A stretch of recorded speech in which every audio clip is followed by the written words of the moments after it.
Hey everyone, welcome back. Hope you guys had a great weekend. We got a lot to talk about this. Well, today, actually, it's Sunday.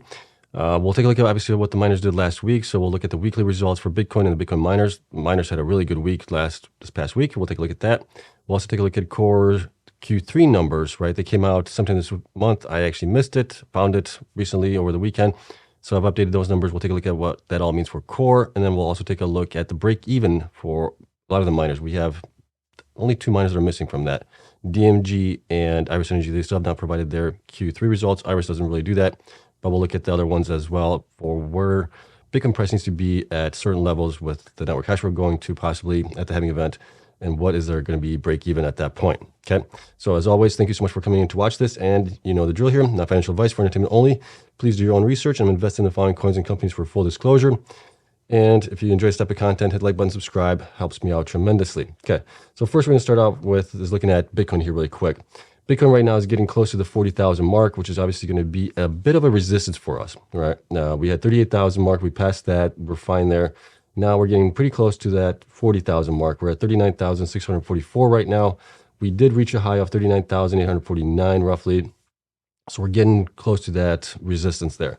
The charts look pretty good still. I think that we might be able to hit that. The next resistance after that is going to be 42,000. We'll see where the RSI is on things like that.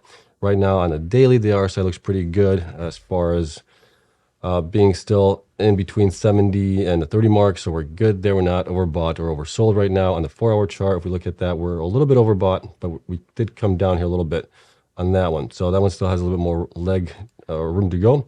And then on the 1-hour chart, you can see here that the RSI has been coming down while the price has actually been coming up. So that's a good sign there. So I think we can go up further from there. Okay, so that's it for that one. We'll take a look at CleanSpark here. Obviously, the miners had a great Friday. They had a great week overall.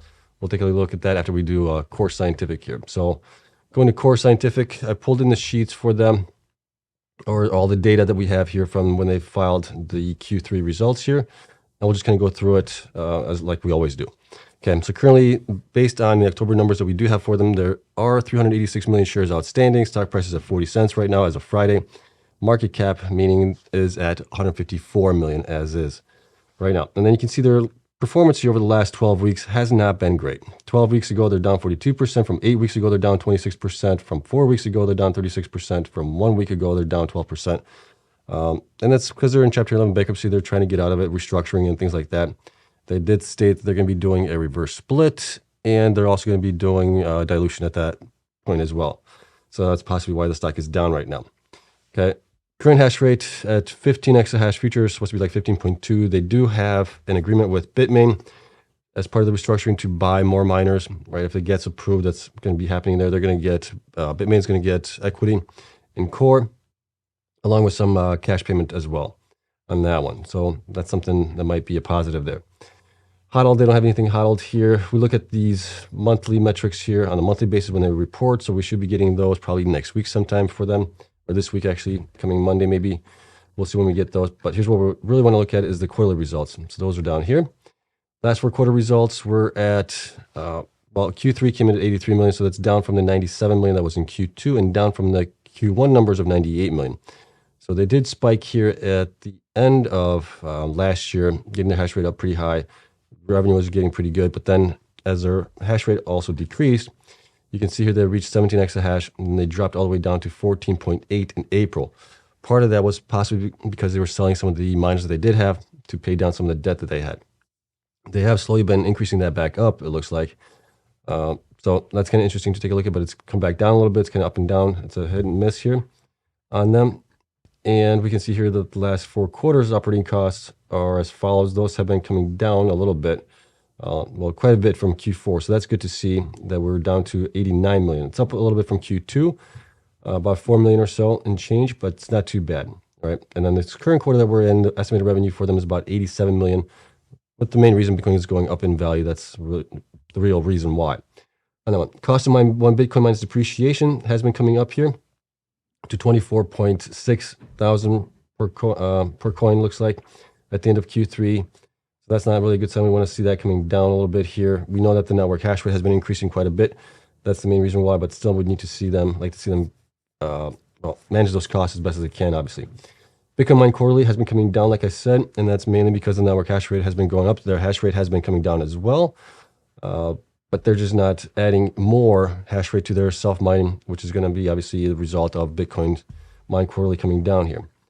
Debt to equity, it's a negative 2.4 on that one, so that's not good, obviously. Current ratio is also pretty low at 0.43 now. Came down from 0.59, which is obviously an improvement there in Q2, but it's back down to below where it was even in Q4 or Q1. So they are adding more liabilities to the current liabilities part of things. Okay, total current assets, 134 million looks like right now. That has been improving, so that's good. But total current liabilities has also been increasing here. Pretty big increase here in Q3 compared to Q2. 312 million compared to 187 million. So that's worrisome. All right, going back down here, we'll get into my metrics here in a minute. Looking at the assets here, we covered that pretty much. Up top, 134 million. It's an increase here from Q2, so that's good. Total assets has come down to 705 million from 750 million. So things are getting reevaluated, looks like, based on the property and plant equipment went down to 547 million from 607 million. Okay, and that has been coming down here ever since. Pretty much it peaked in Q3 of last year, and then it has been coming down quite a bit. Okay, total current liabilities, 312 million. We talked about that as well, compared to 187 in the prior quarter. Total liabilities, 1.1 billion right now, compared to 1.143. So it's down a little bit, but not that much. Total liabilities, contingent, redeemable, preferred stock, and stockholder deficit is at 705 million compared to 750 million. And that one, revenues. This is the one that we really like to take a look at. Hosting revenue from customers was 27 million this time around, so it's a slight increase from what they had in Q2 of 26 million. Hosting revenue from related parties was down to 2.8 million from 3.5 in the prior quarter. And then their digital asset mining revenue, which is their self-mining, was down to 83 million compared to 97 million in the prior quarter. So that's a big decrease there, surprisingly enough. Going down here to the profit margins. So sales, don't have any sales here. Profit margins for mining. This is for their self-mining was 12.59. That is down quite a bit here from 31% that we saw in Q2 numbers. So that's definitely a big hit there from where they were. Wonder why that is. I don't know if they had power-related issues or something like that, or increases in power costs.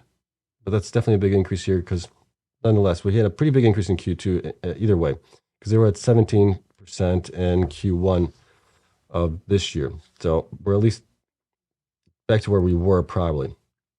And then profit margin on hosting is at 16% compared to 22%, but it's more in line from where they were in Q1. And it is an improvement from where they were last year. Last year, they were at negative 6.3% for the full year. Q4, they were negative 17%. Q3, they were at negative 0.01%. Q2 was negative 12.1%. So they at least fixed that issue, which they needed to fix, because it doesn't make any sense to be operating hosting facilities if you're not making profits on it. So that's at least good that they're getting to 16% on that. Overall profit margin, 13.66%. So that has come down. I think I'll have to take a look at the Q2 numbers here for why that might be off quite a bit, or at least why that got reported the way it is. Because that definitely is an outlier here, at least in the last 3 quarters that we have. Okay. Expenses came in overall at cost of digital mining was 72 million. So that's definitely up from the 66 million by about 6 million, obviously. And then hosting services was up a little bit to 24 million from 23. So that's not too bad, but definitely a big increase here in the self-mining part of things. Gross profit came in at 15 million here compared to 36 million in the prior quarter. And then going down here, what else do we have here that's kind of interesting? Things come down here a little bit on impairment of digital assets. Gain loss also came down a little bit here. And then we had an increase on the losses on exchange or disposable property and land and equipment. Overall, operating income loss came in at negative 12 million compared to a positive 9 million that they had in Q2. I'm trying to figure out why that is, why we've had that such a huge difference there. They did mine here. They had more revenue, 126 million in Q3 Q2 compared to Q1, which was 112 million for total revenue. Maybe that's the reason it's throwing that stuff off. Really, let's see here, down here, reorganization items net went up to 28 million from 18 million.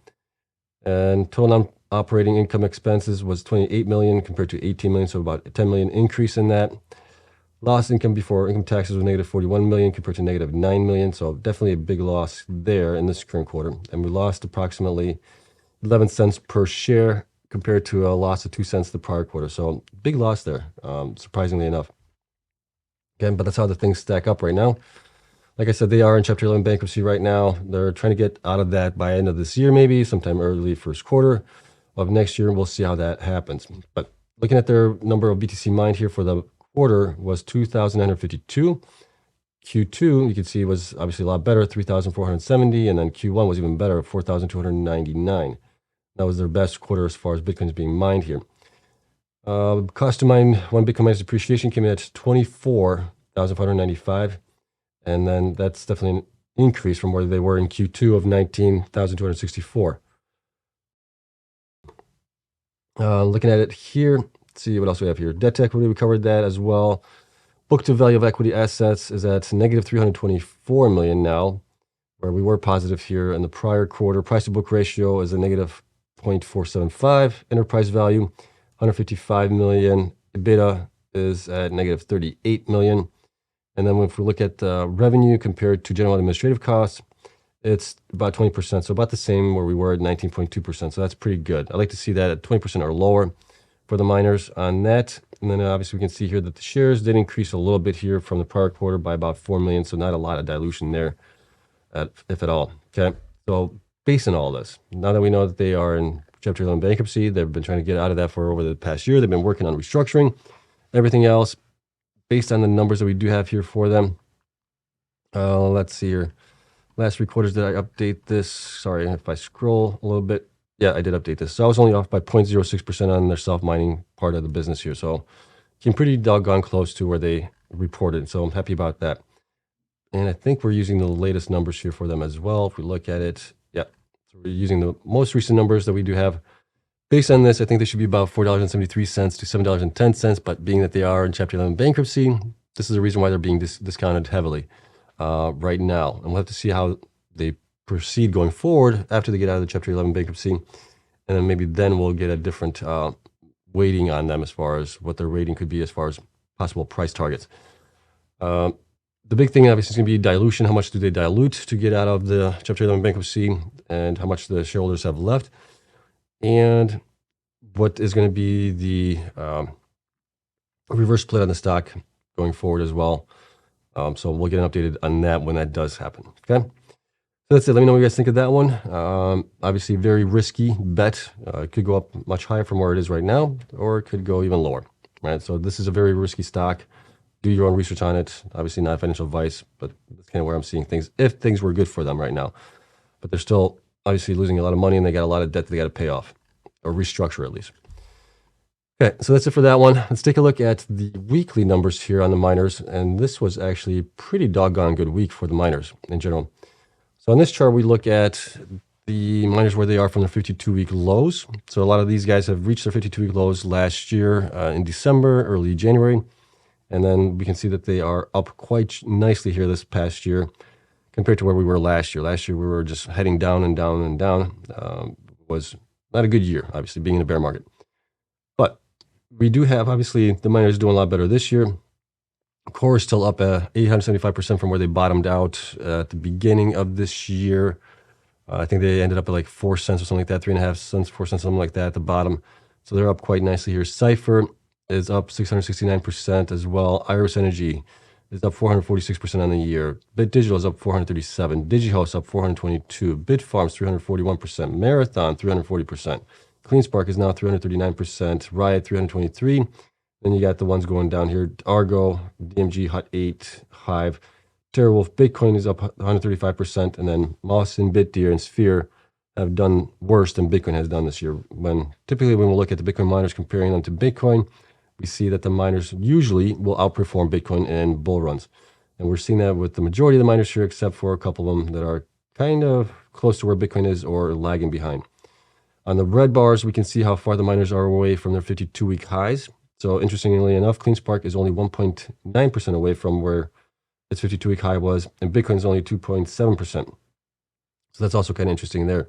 that those two guys are pretty close. The next one that's going to be pretty close is going to be Bitfarms, 23% away only. And then who else do we have here? DMG is 29%, followed by Iris Energy, only 30%. Ones that are the furthest away are, looks like Mawson, along with Sphere 3D, 76% away from where they had their peaks here. So kind of interesting to take a look at that. If we look at the weekly performance here, we can see that the miners had a really, really good week, which was nice to see.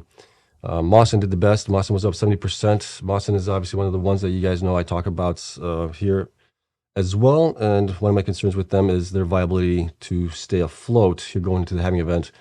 And we'll take a look at some of the numbers that we have in the break-even part of things when we do that in a second here. You'll see how that's going to be a concern going forward for them. Iris came in second here for the week, 57%. Bitfarms at 55%. CleanSpark is up 36%. BitDigital up 22%. Marathon up 20%. DigiHost up 18%. Hive is up 18%. Hut 8 is up 17%. BitDeer up 15%. Ride up 14%. Cypher up 9%.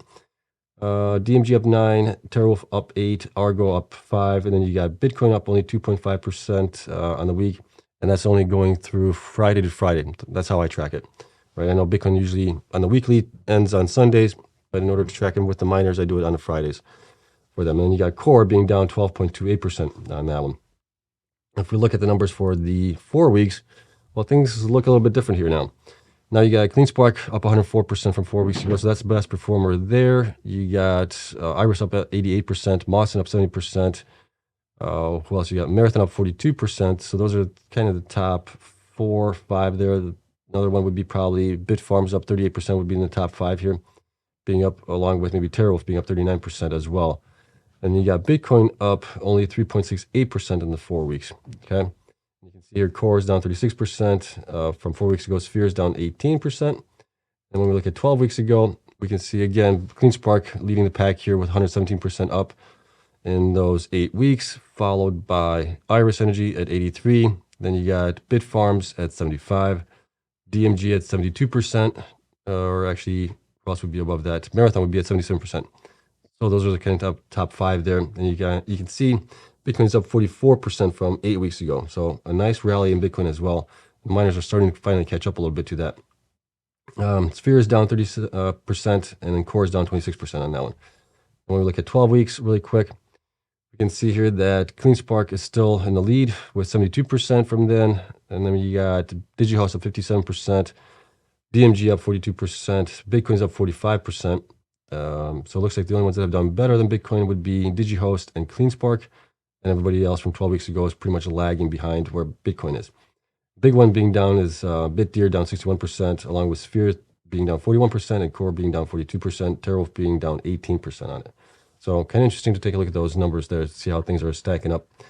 And then as you can see here on this table, we're having a lot more green than we have in the past, which is good to see. We're also seeing here where we look at the weekly that the numbers are starting to be more green per week. We had about 2 weeks here ago where things were in the red a little bit. Prior to that, we were 3 weeks in the green. So we're starting to see a little bit more green, which is nice to see like we have seen in the early part of this year. Okay. And I think that is it for that one. So kind of cool to see, look at those and metrics and everything else. And now let's take a look at the break-even point for the miners after the halving event next year. So there's some things that I'm going to have to explain to you guys. Like I said, DMG is not in here along with Iris. DMG hasn't still not provided their numbers yet. I believe they're working on their fiscal year-end numbers, so those have to be audited, so those always take longer. Iris Energy also provides their numbers every 6 months, right? They're based out of Australia. So they have to report every 6 months, not like we have here in the United States where it's every 4 or every 3 months, 4 times a year. All right. Based on that, here's what we're doing with all of this. We're looking at the numbers from Q3 results that we have for all the miners. So we're looking at the quarterly expenses. We're looking at the energy expense, which could include other costs into that as well, which some of them do. Some break it down, some don't. The ones that don't break out different costs for operations side of things for just the general overhead for mining. We'll include that in there as well to make it all fair for everybody. Then we look at what is the monthly energy expense on average, basically on that. Also look at BTC mined average. What did they mine on average over the 3 months in that quarter? Cost of energy per Bitcoin, you can see that chart here, or those numbers there. Break even. This is what their break even was at the end of Q3, or the Q3, based on the Q3 numbers. So you can see here that Argo was at 27,000 per Bitcoin that they needed to be at break even. BitDigital at 33, almost 34,000. BitDeer at 22,000. Bitfarms at 25,000. Cypher at 30,000. CleanSpark at 29,000. Core at 33,000. DigiHost at 29,000. Hive at 30,000. Hut 8 at 48,000. Marathon at 22, almost 23,000. Mawson, 49,000. Riot at 37,000, almost 38,000. Riot's kind of tricky one because they also get the power credits, so they reduce that. So those numbers probably should be reduced on them. Okay, just want to point that out. Sphere at 46,000, Stronghold at 25,000, TerraWolf at 25,000 as well. Okay, so that's kind of their break even for the for Q3 numbers. Okay, this was the average Bitcoin price at that point. Most of these guys were at least somewhat profitable. Others definitely not profitable at that point. BTC mined. So now we're comparing BTC mined in October, and we're using that to figure out what could their costs be going into the halving event, or after the halving event, and such. So we're using those numbers from there. Energy cost, what that energy cost would be based on the energy cost that we have from Q3 numbers. Okay, so that's going to be per month. Then we have the total current monthly expense as well, which we're using from Q3. Current break-even price, what their current break-even price is going to be. Current average BTC price, what we're using right now, which is 37,500. When I did the numbers, it's up to 38,000 right now. And then we're seeing what the current profit is for the miners. We're seeing a lot more miners being profitable at this range as well. And then what the difference percentages from the prior numbers are. Okay. Then when we get into here, we're looking at the uptime percentage for the miners. So based on the last 3 months, 4 months, whatever it might be, I think I'm using 3 months here on this one. I'm using basically how many days out of the month were they mining for. So if you have 90 days in the quarter, roughly, how many days were they mining out of that? And I get a percentage of that, basically, on this numbers here. Okay, so that's all in this chart, or this column.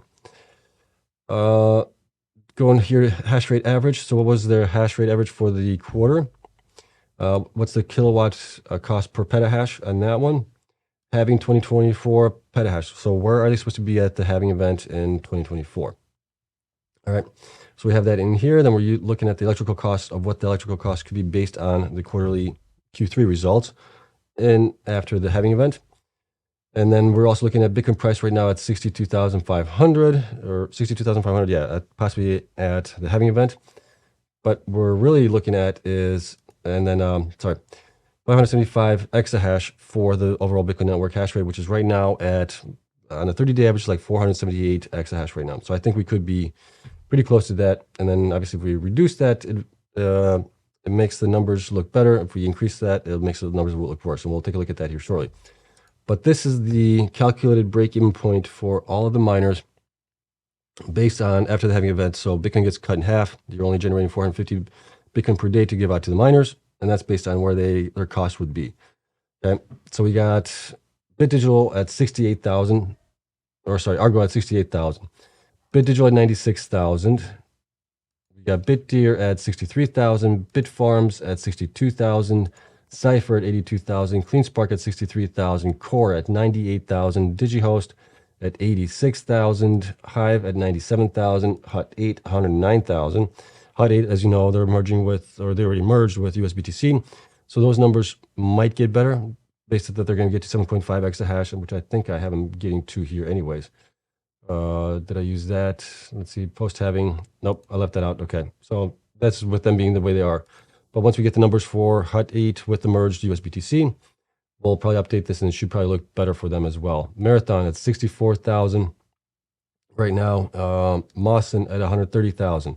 Right, so when I talk about Mawson being down and then being up a little bit here, this might be the reason why. There's a lot of concern with the debt that they have, the growth or lack of growth that they have, and where they might be possibly profitable come after the halving event. And this is all also for everybody's self-mining, not for anything else. Riot at 92,000. Again, this is a tricky one because they do have power credits. They got like 30 some odd million here in August. And so that could be applied to I think, I don't know how they do it, but I'm guessing they're going to apply it to certain months if they want to. So this one's probably going to be off. I'm guessing they're probably closer to like 60,000 instead of the 92,000 here on this one. Sphere came in at 88,000. Stronghold at 64,000. Terrawolf at 62,000 as well. So you can see how everybody stacks up here. So really what we need is Bitcoin to be roughly around 60 some odd thousand come the halving event in order for the miners to be profitable. If we're not there, then, Bitcoin's at 50,000. They're going to be losing quite a bit here. On a loss basis, you can see here that at 50,000, Argo will be losing about $1 million per month. BitDigital will be losing about 2.6. BitDeer will be losing about 2 million. Bitfarms will be losing about 3.5. Cypher will be losing about 6 million. CleanSpark about 6.7. Core 16 million. DigiHost about 1 million. Hut 8, that's Hive there. Hive would be 4.3. Hut 8 would be 3.4. Marathon 7 million loss. Mawson would be a 2.7 million loss. Riot 9.8, but like I said, with Riot they get the credits, so they might be a lot lower. Then we got Sphere at 1.5, Stronghold at 1.2, and Terrawolf at 1.4. So then if you look at these numbers here, figure that maybe the Bitcoin's gonna be at 50,000. You could see where their balance sheet is and how long they could actually last for it. And that's something maybe that I'll add in here, is to take a look at their current assets that they have on hand, and how long would they be actually able to last with the bear market or Bitcoin being below their break-even price, okay?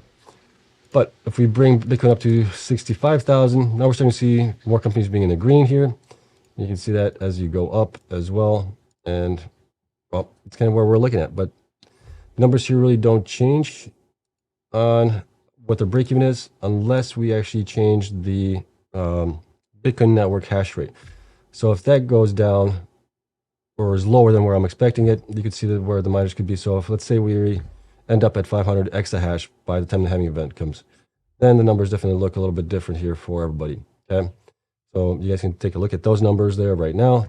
I'm guessing roughly we're going to be about 550, 575, somewhere around there for the exahash, as we've grown pretty much 100 exahash here in the last couple months. So I'm guessing that trend will continue before the halving event into next year. Okay, but that's about it. So it's kind of interesting to see how things stack up. And here's the chart of it all. You guys can see how that all plays out and where your miner is that you're invested in or thinking about investing in, where they're going to be at the halving event when that happens, what their possible break-even point is going to be at that point.